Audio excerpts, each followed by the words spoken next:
আসসালামু আলাইকুম রহমতুল্লাহি ওবারাকাতু। হ্যালো গাইস, আপনারা কেমন আছেন? আশা করি আপনারা ভালো আছেন। আলহামদুলিল্লাহ, আমিও ভালো আছি। আমি আছি এক জায়গায় কিবা একটা গাছের জন্য। যদি কিছু মানুষের দাঁত দুর্বলতা বেমার আছে, তাদের জন্য গাছ বিছাইবার আসছি। আসিয়া দেখি এক ভাই গাছ বিছাইতেছে। ও ভাই, তোমার হাতে কি দেয়া? একটা গাছ বিচার আসলাম, ওষুধ গাছ। এই গাছে কি কাজ করে?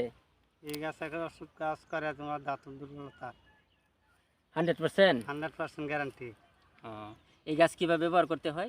এই গাছ ব্যবহার করতে মানে ভাত এটা পাতাটা তুললিয়া সিদ্ধ করিয়া ভাতের লাগে খেলা লাগবো, কিন্তু মোস্ট দেবার হইতো না।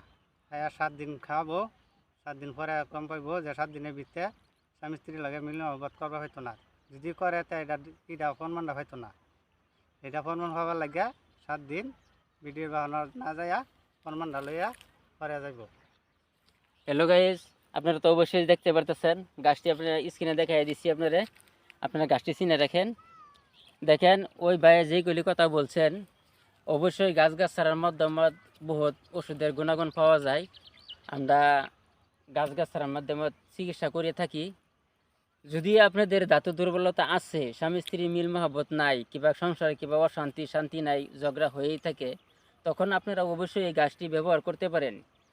আশা করা যায় এই গাছের মাধ্যমে আপনাদের বেমার ইনশাল্লাহ ভালো হইব, 100% গ্যারান্টি হইব।